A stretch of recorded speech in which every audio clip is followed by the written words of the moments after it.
Hey, good afternoon. Welcome in to the Burgers Smokehouse, PowerMizzou.com dance class. I forgot to put the final score up. Most of you probably know it. It was Missouri 93, South Carolina 78 in Columbia, South Carolina today. Missouri ends a three-game losing streak in this one. Did it in impressive fashion. Jumped out to a 45-26 lead. South Carolina hit a three-pointer at the buzzer in the first half to cut the halftime lead to 16. It got down to 7, and then Missouri did what it hasn't done lately. It answered. Jeremiah Tillman hit 2 free throws.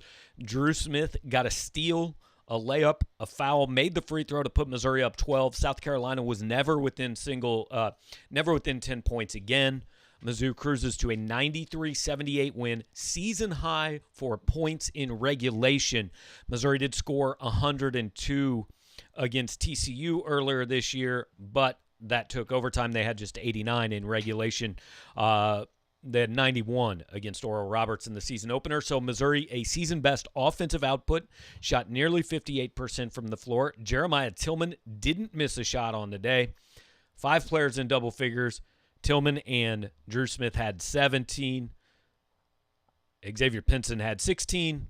Mark Smith 13. And Kobe Brown 12. So Missouri, a huge win that stops the bleeding.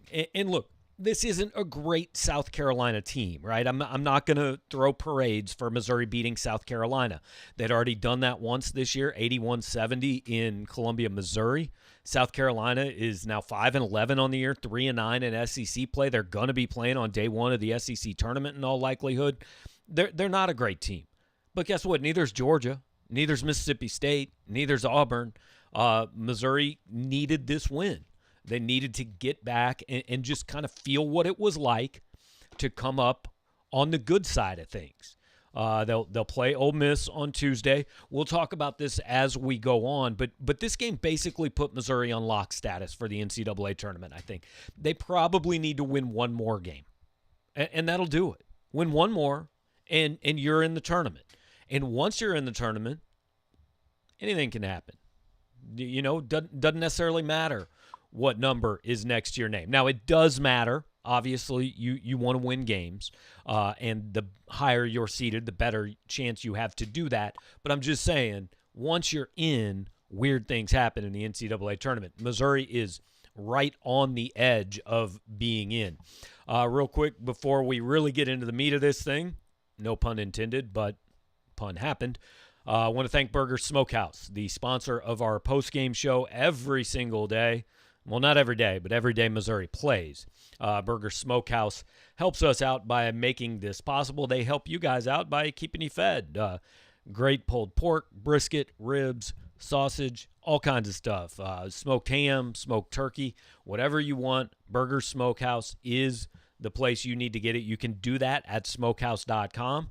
You can do it at grocery stores all over the state of Missouri. You can even go visit their facility in California, Missouri, where the third and fourth generations of the Burger family run the business. The Smokehouse is actually physically located down there in California, a little bit southwest of Columbia, Missouri, about a 45-minute trip from here. You can get there if you would like to do so, but also, again, just the convenience of going online at smokehouse.com or going to the grocery store. So thanks to Burgers. Want you guys to make sure to check them out. Look, the show will go till 4:30, 5 o'clock. After that, somebody will need to get dinner ready. Maybe you just want to throw something quick in the oven or in the microwave. You can do that thanks to Burgers Smokehouse. So what we always do, and I see we've got comments and questions and such building up over in the chat. Appreciate that. We will open up the Skype line here and take some calls in a few minutes. But what we always do to start is hear from the head coach.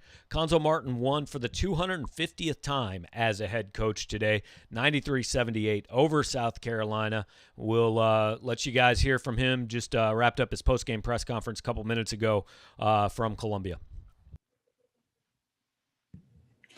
Cuonzo, you called a timeout, I think less than 2 minutes into that second half. I guess what kind of did you see to prompt that, and what made this second half different than some of the recent ones? Well, again, there have probably been 5 games where I've seen that, and just what happens. Sometimes you hope the maturity kicks in, and it hasn't been the case. So just is a case of let's get a timeout, let's settle down, execute what we're trying to do, play with some energy, and more or less just to regroup. And I thought the guys settled in and did what we needed to do to be successful. Colin? Yeah, Coach, when Carolina got within 7 there in the second half, Mark Smith and Drew really powered you guys forward. Just what did you see from them today in that senior experience and kind of taking the bull by the horns, like you said you wanted some people to do? Well, what happens when we move the ball and we share the ball the way we shared it today, then that's in most cases that's what you'll see from Mark Smith and Drew Smith, because now they're getting shots, they're getting opportunities as opposed to trying to hunt for shots.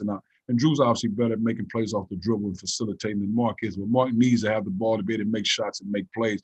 And once he's doing it, he's getting out running the passing lane, and he's a very effective basketball player. But if he's not getting shots, he's standing, then it makes it hard. Now all of a sudden you're talking about a guy that wants to shoot the ball. Now he's rushing and forcing opportunities. But I thought we did a great job as a team, and it really starts with X and Drew Buggs. They did a great job facilitating and moving the ball. And then again, Jeremiah's presence alone. And I feel like he was, if you had to pick 4 guys in our conference, MVP level guys, he was that guy before he left. And if he's making free throws like that, it's extremely hard. Dave Mallory? Yeah, Cuonzo, I was going to ask you about Jeremiah. What did you expect from him today, and just to see him not miss a shot in 20 minutes, and especially 7-7 from the foul line? Could you have expected that kind of poise? Well, the thing was just to play hard. He's back in the fold, because the truth be told, sometimes a week off is a good thing. Of course, he had a loss in the family, but to get off your legs, to be banged up, a week off, I think you should have that in conference play anyway, have a week off just to regroup. So sometimes those fresh legs are a good thing. And again, he had a chance to be with his family, to gather his thoughts. And of course, his teammates welcomed him back. And there were no expectations for us as a staff. Just to play as hard as you can play. We'll get you in and get you out. Blair? Hey, Cuonzo, I just wondered what the locker room felt like. Did the team feel the weight of the losing streak? Again, I've never been a guy, because I've lost, and I'm not sure that's a good thing to say it like that. It's life, man. But I've never got consumed like that to say, man, how's the pulse of the guys? Because I don't press hard. We're not beating them up. What happened? You know, it's all, if you're a competitive player, it's already tough. It doesn't matter what coach says to me. I'm already upset. So what happens? I drop a 50-pound brick on their back on top of the loss. And what does that do? If you're a competitor, now if you're not a competitive player, then you're in the wrong locker room, and we have to make the necessary adjustments. But most cases, competitive basketball players, guys that feel the pain, you let them know this is what we need to correct, this is what we need to do. And the one thing about our guys, and I said it to them, a couple of days before, and I said it last night, the thing about our team, man, when we lose, in most cases, though we're playing against an opponent, I want to be respectful here. Oftentimes we lose, it has a lot to do with us. Outside, I'll give credit, Tennessee at our place and Ole Miss at their place. Other than that, man, we lose games. In most cases, we might as well look in the mirror. Ben Frederickson? So they got the lead down to 7 at one point, and there was kind of a sequence there where Jeremiah hit 2 big free throws, and then Drew Smith had the steal and the and one at the other end. It got back to double digits and didn't get below it. How big were those plays back to back to kind of stop the momentum there? It was great for our guys to get that win, because we've been in those situations before, and they kind of went south on us, and we won our share, but some went south on us. But just to regroup, settle down, let's lock in on what we need to do and find a way to win the game.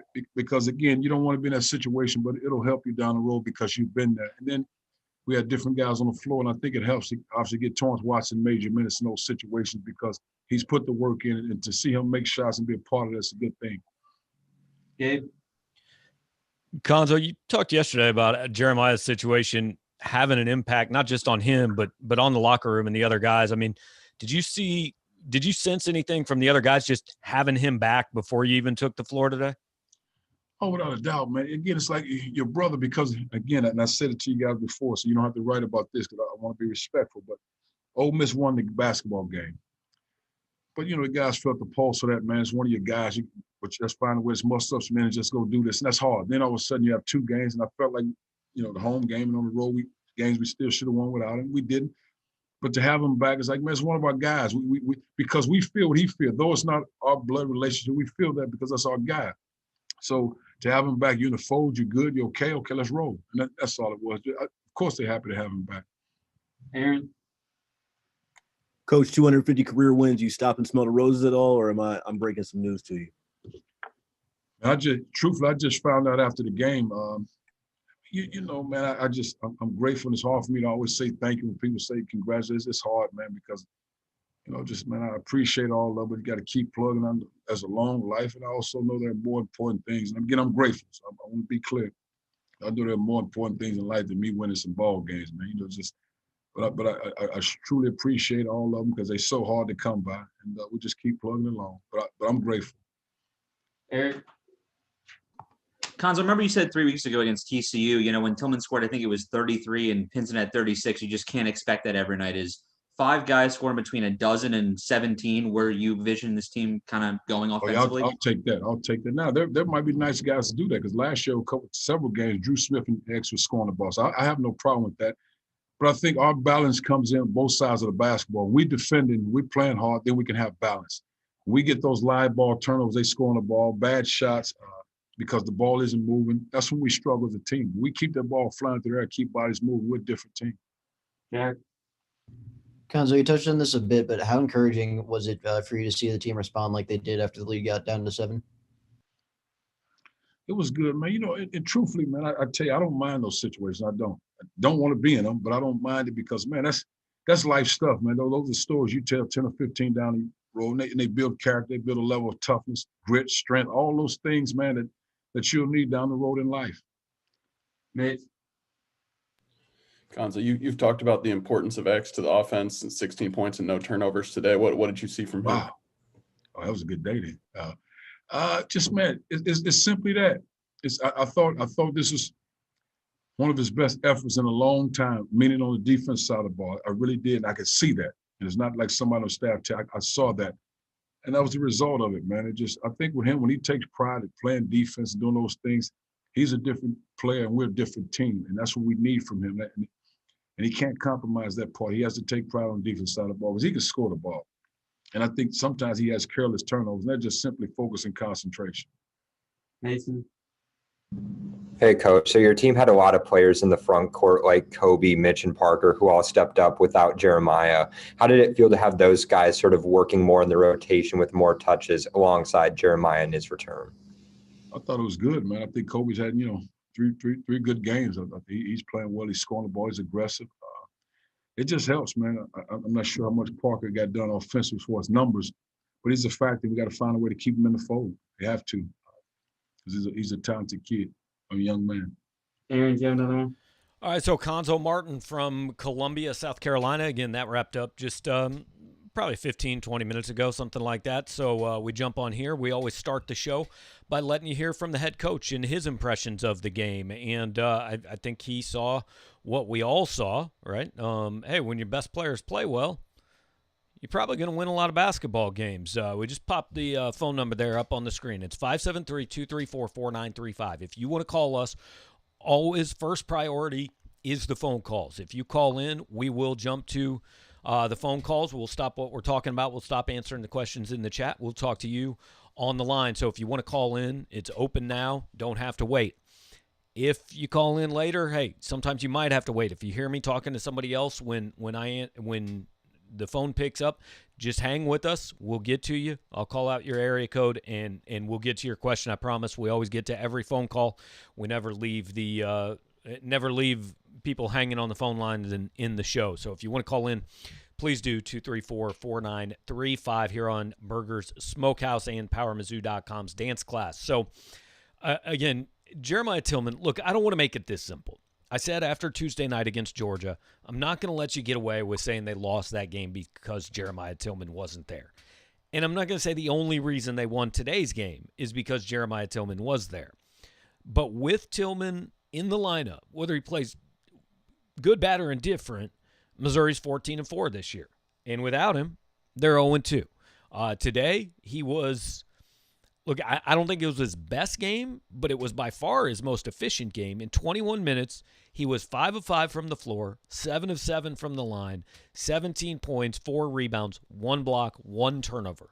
Oh, by the way, 0 fouls. He didn't commit one. Missouri committed 20 fouls. Jeremiah Tillman didn't have one. Now, actually, I bet if he was honest, Cuonzo Martin would tell you he'd like to see a foul or two on Tillman because that meant he was aggressive and going at it on defense.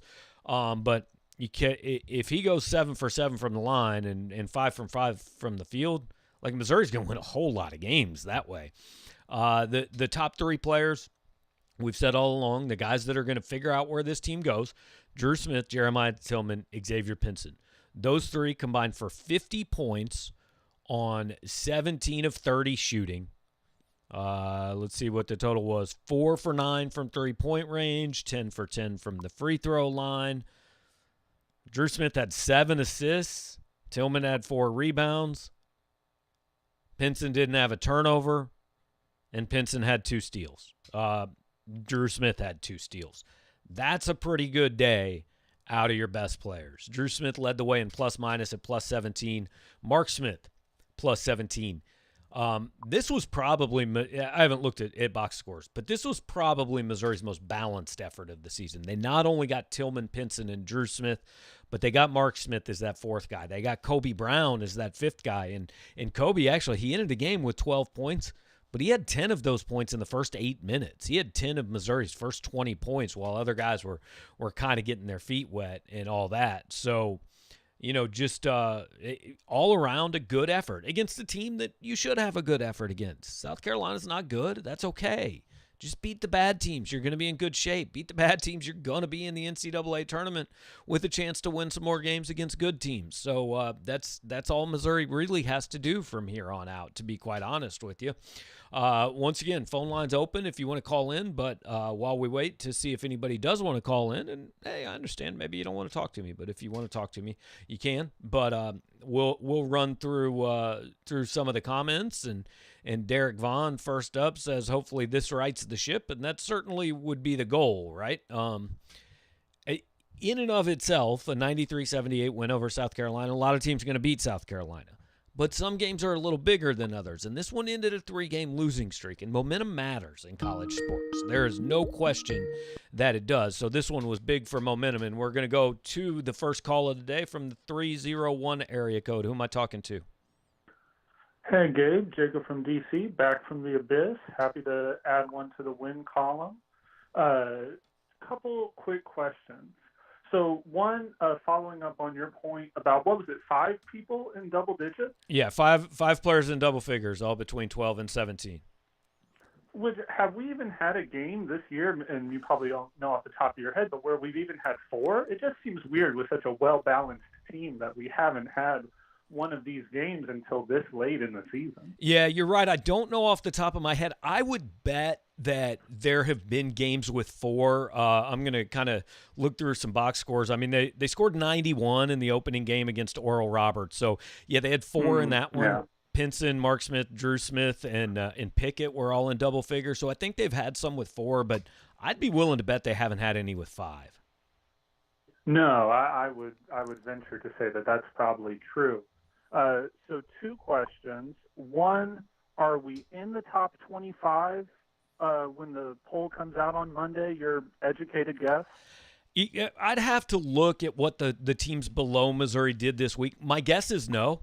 My guess is they're going to fall out. I mean, they'll still get some votes, and this might keep them in, but this is kind of this win isn't going to offset losing to Georgia.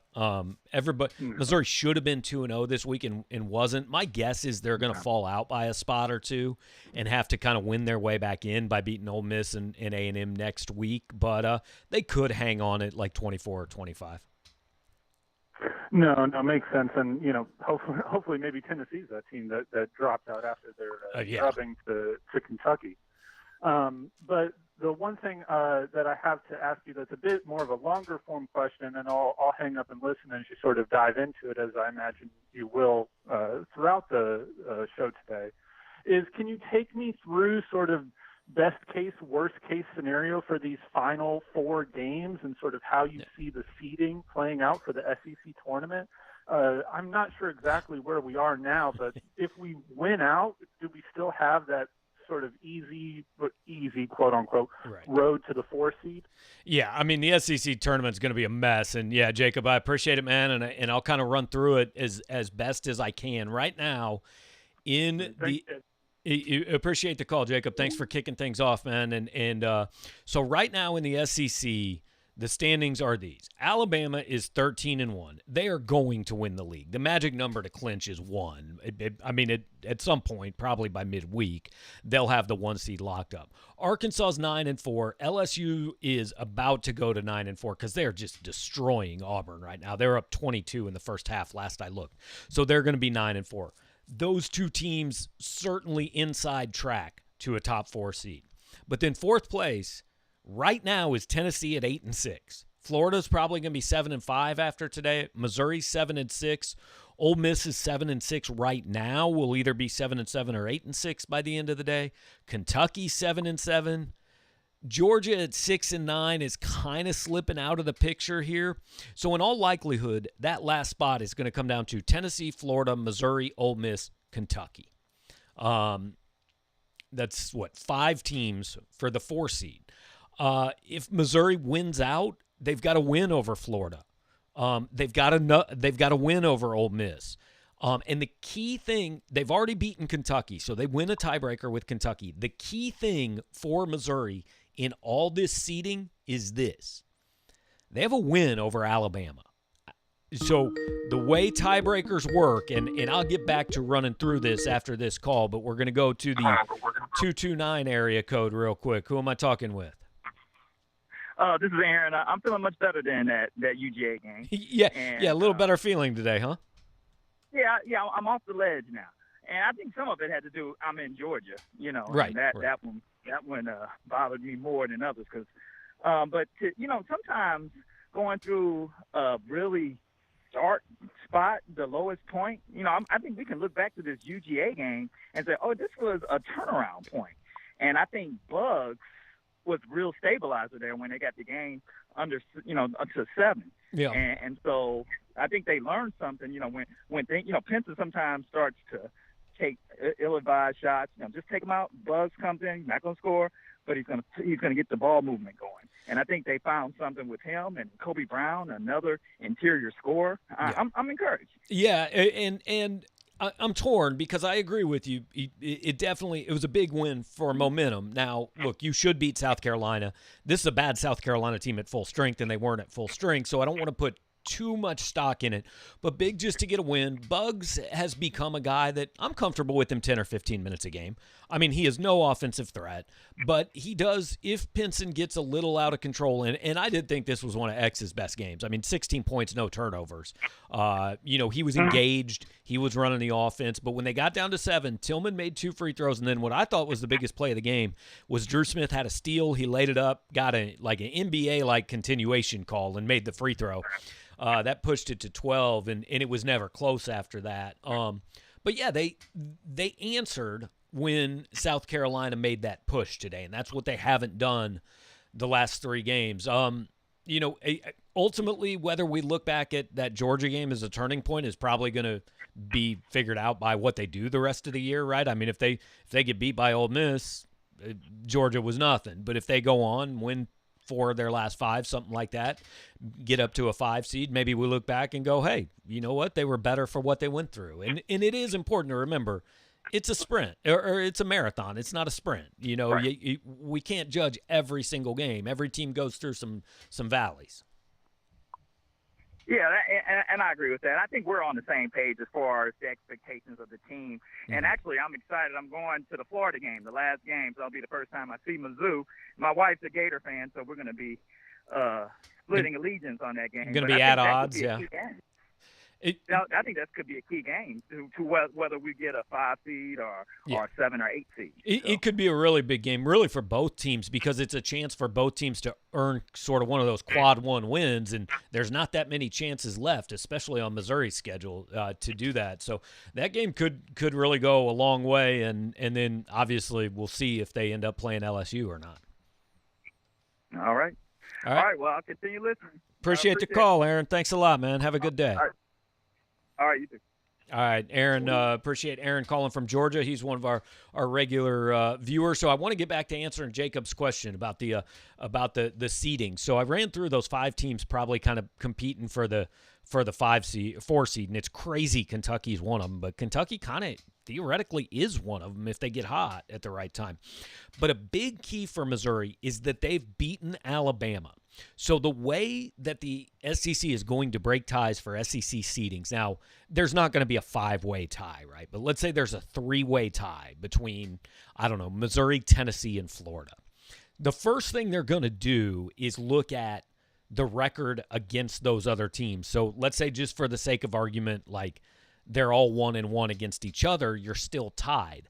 The next tiebreaker would be the record against the highest seeded team in the league. Missouri has beaten Alabama and nobody else has. So Missouri is going to win that tiebreaker. Now, there are ways they could lose. I mean, if they lose to Ole Miss on Tuesday and it ends up coming down to them and Ole Miss, obviously they're going to lose that tiebreaker. But what I'm saying is, if it gets to a point in a multi-team situation where the tiebreaker becomes your record against the top team in the league, Missouri's the only team that has won that game. So they're going to have the tiebreaker over pretty much everyone that they end up tied with that they didn't lose the season series to. So like they split with Tennessee, in all likelihood, they'll own a tiebreaker over Tennessee. They split with Arkansas. They're probably not going to catch Arkansas, but could beat Arkansas in a tiebreaker. Now, Missouri and Florida only play one time. So if you get in a situation where it comes down to a Missouri-Florida battle for that 4 seed, Florida's going to win it. But predicting it at this point is virtually impossible. The only thing I can say is, if Missouri wins out in the regular season, whether that gets them to 10-6 or 12-6, because we don't know if they have 3 games or 5 games left, that will mean they will beat Ole Miss. So Ole Miss is out of the picture because Missouri will have fewer losses. They will beat Florida head-to-head. So the best Florida could do is tie with Missouri in terms of number of losses. But again, we get into the tricky situation of seeding is done by win percentage this year. So Florida just lost another game. So you could get in a situation where, like, Missouri ends up 10-6 and Florida ends up 9-6. And even though Missouri won more games and has a better record, Missouri ends up 10-6 and Florida ends up 11-6. In that situation, Florida wins because of winning percentage, or Missouri ends up 10-6 and Florida ends up 10-5 because they played fewer games. They and the numbers aren't exactly working out, but you get my point. You might get to the end of the year and teams haven't played the same number of games. In that case, it's going to go by win percentage. It's why it's so hard to figure out standings right now, because Alabama after today will have played 14 games, Arkansas 13, LSU 13, Tennessee 14, Florida 12, Missouri 13. I mean, it's all different number of games up and down the league, so it's kind of hard to assess where everybody ends up. The bigger picture, though, is NCAA tournament seeding. Missouri, we know, before the 3-game losing streak was at a 4. Obviously not there. Joe Lunardi had them this morning at a 6. I don't think this win does anything to push that up, but it probably also doesn't hurt you. I mean, you're not going to get worse by winning a game by 15 points on the road. I wouldn't think. This was I think it's still a quad 3 win, because South Carolina is way down there in the net and in KenPom, and I can get you the net rankings. I'm not positive. They're probably as of this morning. I don't think they've been updated since the game. Missouri came in at number 43 in the net. This win is not going to help them in that. I wouldn't think they will go up. They might even, to be honest, drop a couple spots. South Carolina was number 116. So as a road game, let me see if that – I don't remember the definition of how the quad games work. I'm going to have to look up these numbers. South Carolina at number 116, that would be that's a quad 2 win because it's on the road. Basically anybody 135 or higher, that's a quad 2 win. So it is a decent win for Missouri, but not a win that's going to help you a whole lot. So as of today, I think Missouri's probably on the 6 line. And what that always means is, just based on matchups and based on what happens elsewhere, hey, they could be a 5, they could be a 7, but they're in that area of the 5 to 7 range as of today. So once again, phone lines open if you want to give us a call, 573-234-4935. But while we've got a minute, we'll jump into some of the chat questions here. Welcome back, Tilly. Awesome to see him not miss a free throw. Yeah, I mean, when he comes back, you're not sure what to expect out of Jeremiah, right? I mean, he's been home for a week. Obviously, a tough year for the kid. He's now lost both grandmas. He paid tribute to him on his shoes. You don't really know what to expect. So to see him play the way he did was definitely impressive. And let's go now to the 314 area code. Who's on the phone? Hey, Gabe, this is Elias. What's up, man? How are you? Doing well. How about yourself? Hanging in. You know, always a little easier to talk about a win. I bet. All right, quick question for you. No need to take too long to answer, and I'm just curious. Maybe I've missed something, but do we know anything more about like SEC makeup games or some of the scheduling things that are going to happen? Because I know like A&M hasn't played since January, so that game's probably getting canceled, I assume. You know, there's still a couple makeup games with Vandy and LSU that are kind of sitting out there. Like, is there any news on kind of how some of these games will be made up? You know, is every team still going to play 18 conference games? Just kind of curious if I've missed something. I'll hang up and listen to the answer. Appreciate the call, Elia. At this point, I would be stunned if everybody plays 18. I mean, like you said, so Texas A&M right now has played 8 conference games. They're not packing 10 conference games into the next 3 weeks. Vanderbilt has played 12 after today, South Carolina 12, Florida 12. So, like, there are teams that are clearly not going to get to 18. Texas A&M is going to be important in all this because Missouri is supposed to play A&M at home next Saturday. They've already missed games against Vanderbilt, Arkansas, Florida, Alabama, and Arkansas. So Arkansas lost 2 games against Texas A&M. They're supposed to play Kentucky on Wednesday, Missouri on Saturday, and Mississippi State on March 3rd, which would be the following Wednesday. So, you know, how quickly they can get back on the court is going to impact a bunch of teams. You mentioned Missouri's already lost home games against LSU and Vanderbilt, and that's a big deal for Missouri. I mean, if you lose the A&M game, you've now lost 3 games, and they've all been home games. At least 2 of them you'd be heavy favorites in. The third one, you know, at home, I think you'd be a favorite. But Missouri, if they don't lose the A&M game, they've still got a shot to get to 18. I think they could still make up the LSU and Vandy games because they've got that stretch at the end where they've left a week open. It's not a full week, but they've left like 4 days open, I think, to make games up. I'm going to look up the exact dates for you here in a minute. So Missouri is supposed to finish the regular season on March 3rd against Florida. March 3rd, as far as a day of the week, is a Wednesday.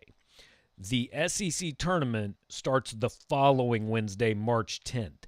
So theoretically, you could do something where you have, you know, like LSU and Vandy both come to Columbia, and you could play like maybe a Friday, Sunday, maybe even a Friday, Monday, a Friday, Saturday, Sunday. I don't know. You could play both those games if you wanted to. You could get both those games in that kind of lag between March 3rd and when Missouri would actually open play in the SEC tournament, which probably won't be till March 11th or 12th.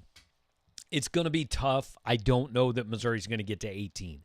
If they don't play A&M next week, I don't see any way Missouri gets to 18, to be quite honest. So, and there's no way everybody in the league's getting to 18. I mean, A&M, I guarantee isn't. Florida probably isn't. South Carolina almost certainly isn't. But you know, we'll see how many they end up with as we get there. Okay, let's see. Rolling through, we got a lot of comments about the baseball game in the second half. Adam Schlittler says, I love what Torrance Watson is doing with his minutes off the bench, understands and plays his role well. Yeah, let's see what Torrance did today. He scored 7 points, just 1 of 4 from the field, but he did go 4 for 4 from the line. He got 2 rebounds. He was plus 8 in 15 minutes. You know, if you can get 7 points out of Torrance in 15 minutes, hey, you need to take that all night long. 7 points, couple rebounds, you know, no turnovers. Played his role yeah, he hadn't played much all season, but Javon Pickett at one point walked off hurt. He came back, but he only played 16 minutes. So if Watson can be a fill-in for Pickett, if Pickett either is hurt or not, or in foul trouble or not playing well that day, I think Cuonzo Martin will take that. And he has specifically mentioned a couple times wanting to get Torrance Watson more minutes. So that definitely is something that can help this team, I think, going forward. David Newman says today was not about seeds. It was about the reset, refresh, exhale button. I think you're largely right. This was just about get a win. Just any way you can, just get a win. Feel good about yourself. Have a fun flight home. Have everybody back on the roster, in the locker room. All those things were accomplished. So I think that was good.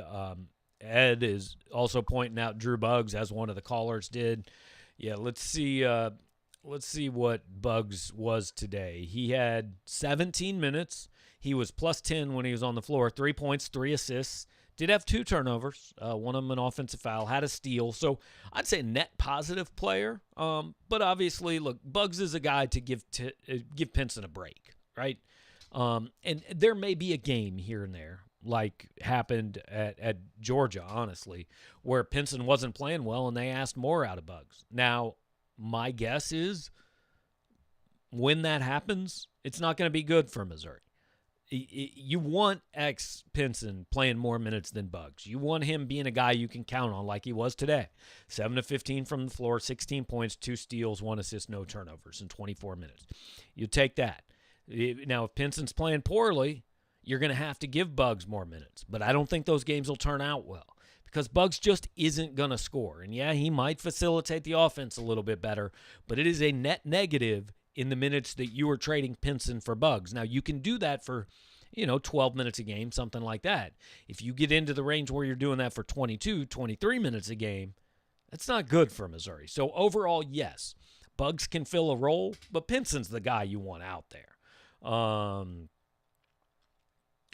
Cam saying Mizzou's probably sitting around a 7 seed right now, right? And we talked about that a little bit. 7 is in play. I would say they're probably a 6 as of right now. But look, I mean, there's 800 bracketologies out there, so you never know. I mean, it depends on who's doing which one. Let's see. Keep on rolling through the comments. Pleased to see that Parker did not go back to sitting for 38 or 39 minutes. Yeah, Parker Brown today played 14 minutes. And, you are seeing now, I think that the rotation has expanded a little bit. Missouri played 10 guys, and they all played at least 14 minutes. Parker Brown, 14. Torrance Watson, 15. Javon Pickett, 16. Drew Buggs, 17. Mitchell Smith, 16.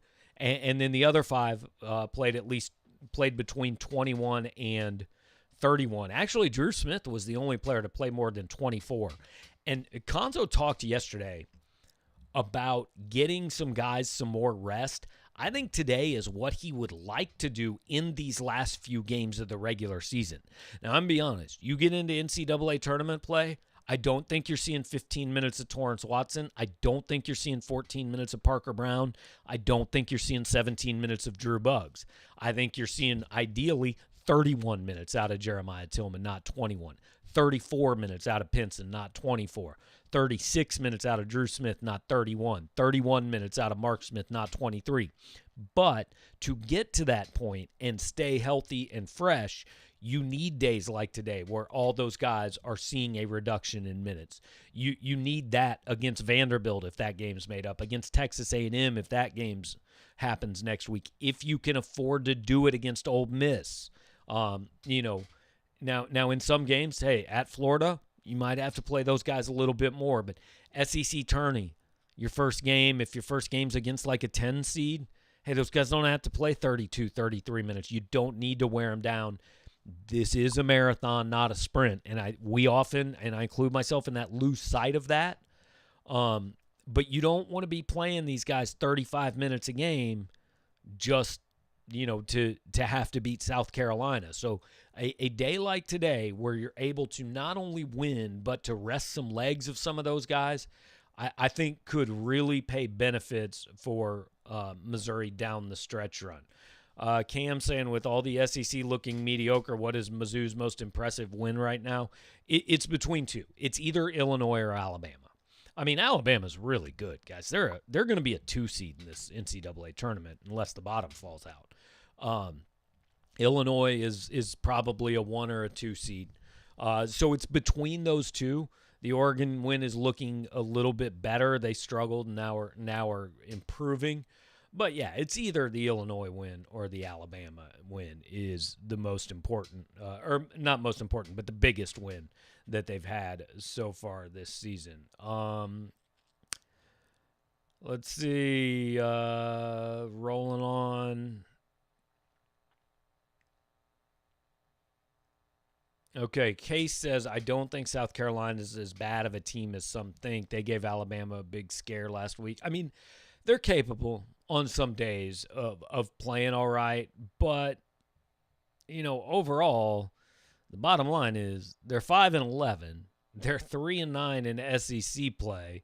Now, look, a lot of that has to do with COVID, right? They haven't really gotten ever into a rhythm. I mean, their first game of the season was canceled. Then they played 3. Then they had 4 more canceled.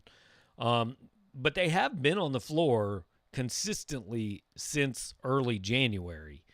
And, they beat A&M, then lost to LSU, lost to Mizzou, lost to Auburn by a bunch, beat Georgia, lost to Vandy, beat Florida, which is, I'm not sure how that happened. But they've lost 5 in a row. Lost by 20 to Tennessee, lost by 15 to Mizzou today, lost by 16 to Mississippi State not long ago. I mean, they're not a good team. It's okay to say they're not good. Doesn't mean you apologize for beating them, but they're not good. And today, again, they weren't at full strength. I mean, Jermaine Cuisinart and Justin Minaya, who are 2 of their top 4 players, probably didn't play. So Missouri didn't exactly beat a powerhouse today, but they won, and that's all that matters. Okay. Let's see. Keep rolling. Mike Kelly said the last time that 5 Mizzou players went into double figures was against Georgia last year at Mizzou Arena. So that answers that question from earlier on the call. I believe it was Jacob who had that question. So appreciate somebody giving me that information because I didn't have it. Okay. Jake says that this win bumped Mizzou up 8 spots on KenPom, which, yeah, that's a little bit weird. Okay. Good for them. I'm not sure I get it, but good for them.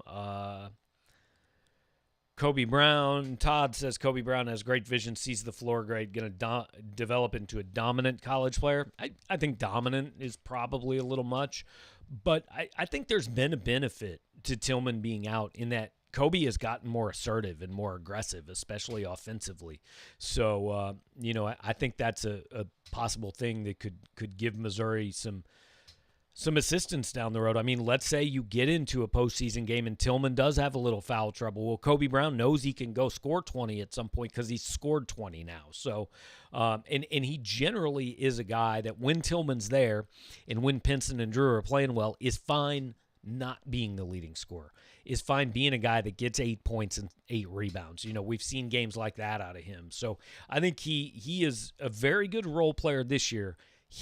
He's going to be the guy they look to next year. He'll probably lead the team in scoring if everybody leaves that we expect to leave next year.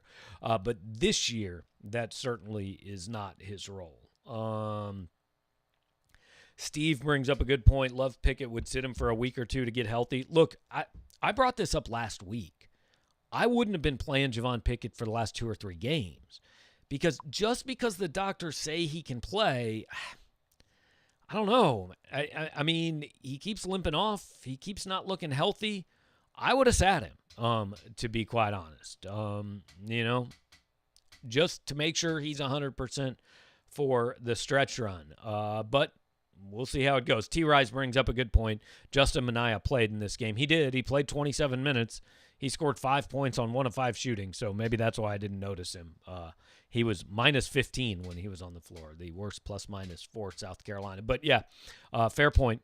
He did play in this game, and I honestly just kind of didn't notice him. So, yeah, Missouri, again, gets the win. 93-78 did what it needed to do today. A balanced attack.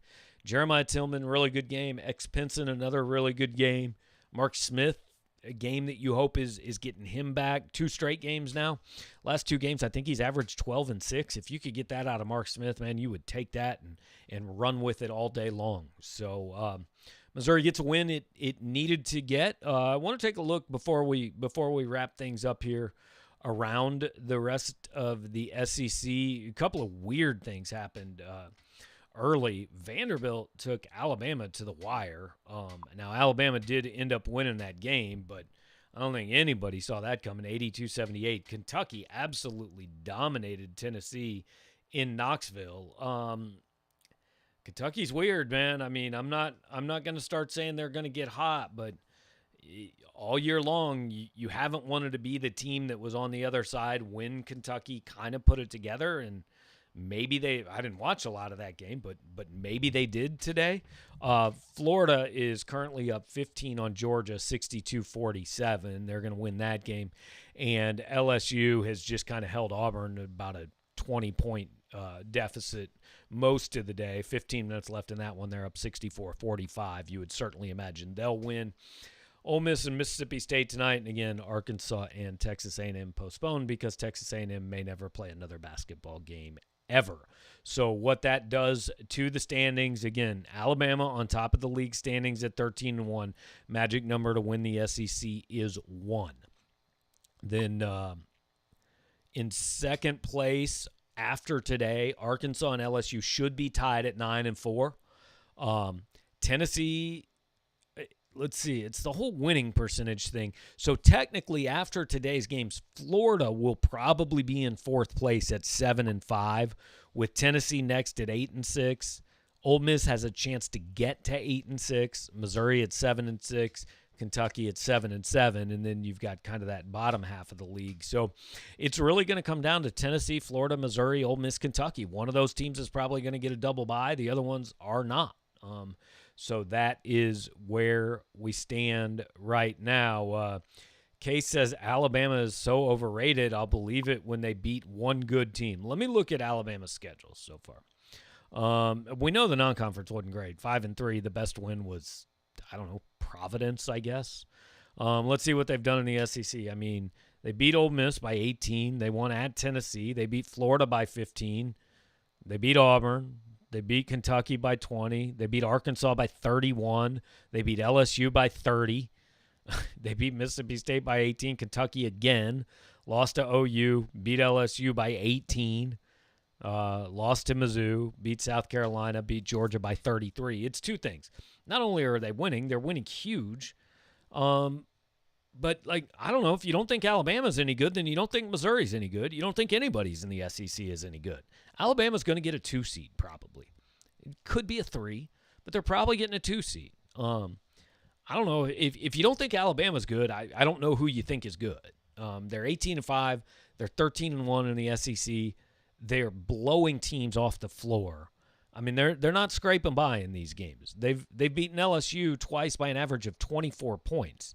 They led Arkansas by 30 in the first half. And I know those aren't great teams, but they're NCAA tournament teams. I mean, Arkansas and LSU are right around the same place Missouri is. Those are near locks for an NCAA tournament bid at this point in time. So, I mean, if you're not impressed with Alabama, then you just don't think anybody in the country is any good. Bryce wanting to know Mitchell Smith's plus minus and how many minutes he played. He only played 16 minutes in this game. I believe that was the number. Yeah, 16 minutes. He was plus 8. He took 1 shot. Didn't score. 4 rebounds, 1 assist, and 3 fouls in 16 minutes. So, again, Missouri played 10 guys. 9 of them were between 14 and 24 minutes. So I think that's something that Cuonzo would like to do for the rest of the regular season. So Missouri off now until Tuesday night. The Tigers will host Ole Miss. Again, Ole Miss at 5 o'clock playing Mississippi State. I believe that game's in Oxford. So Mizzou's going to host Ole Miss in a game that could factor into a lot of tiebreakers and things like that on Tuesday night. Games at 8 o'clock. I don't know where it's televised. You can look it up at some point between now and Tuesday.